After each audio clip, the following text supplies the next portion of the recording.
Dan teks negosiasi. Teks negosiasi adalah bentuk komunikasi dua arah yang bertujuan mencapai kesepakatan antara dua pihak atau lebih.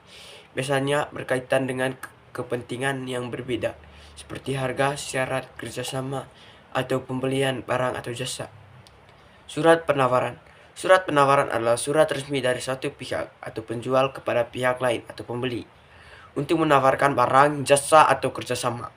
Surat ini biasanya mencantumkan informasi lengkap seperti harga, kualitas barang, syarat pembayaran, dan ketentuan lainnya. Kedua, tujuan teks negosiasi. Yang pertama mencapai kesepakatan yang saling menguntungkan, yang kedua menyelesaikan perbedaan pendapat atau kepentingan, yang ketiga membangun hubungan kerjasama jangka panjang. Surat penawaran.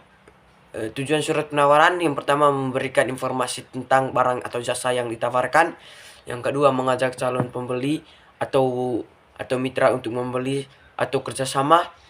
Yang ketiga menjalin komunikasi resmi dan profesional. Yaitu ciri-ciri teks negosiasi. Ada 4 ciri-ciri teks negosiasi dan ciri-ciri surat penawaran juga ada 4. Ciri-ciri teks negosiasi yang pertama, ada dua pihak atau lebih. Kedua bersifat tawar-menawar. Yang keempat menghasilkan kesepakatan. Yang kelima ada sikap saling menguntungkan dan menghargai. Untuk ciri-ciri surat penawaran, yang pertama menggunakan bahasa resmi. Yang kedua ada bagian pembuka, isi dan penutup. Yang ketiga memuat informasi rinci tentang produk atau jasa. Yang kelima ada kalimat ajakan atau harapan untuk kerjasama. Berikutnya ada struktur teks negosiasi dan ada struktur surat penawaran. Untuk struktur teks negosiasi, yang pertama orientasi atau pembukaan percakapan. Yang kedua pengajuan atau pihak pertama menawarkan keinginan. Yang ketiga penawaran atau pihak kedua menangkapi bisa menyetujui atau menawar. Yang keempat persetujuan atau kesepakatan dicap. Yang kelima penutup. Untuk struktur teks negosiasi untuk struktur surat penawaran, yang pertama kepala surat atau kop surat, yang kedua tanggal surat, yang ketiga nomor surat dan lampiran, yang keempat alamat tujuan, yang kelima salam pembuka, yang keenam isi surat atau penjelasan barang atau jasa, harga dan syarat, yang ketujuh salam penutup, yang terakhir tanda tangan dan nama penerima. Yang kelima kebahasan teks negosiasi.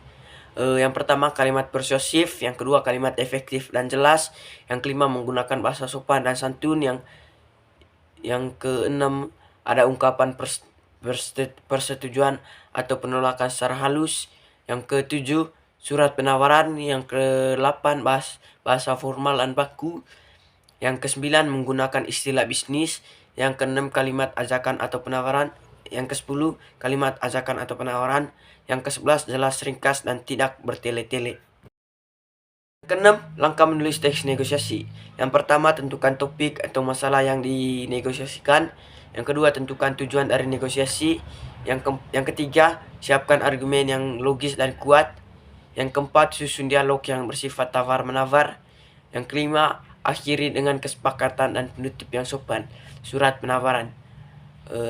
Untuk langkah menulis surat penawaran, yang pertama tentukan produk atau jasa yang akan ditawarkan. Yang kedua, siapkan informasi lengkap tentang produk atau harga, spesifikasi dan keunggulan. Yang ketiga, gunakan format surat resmi. Yang keempat, susun isi surat dengan urutan yang sistematis. Yang kelima, gunakan bahasa yang sopan, jelas dan meyakinkan.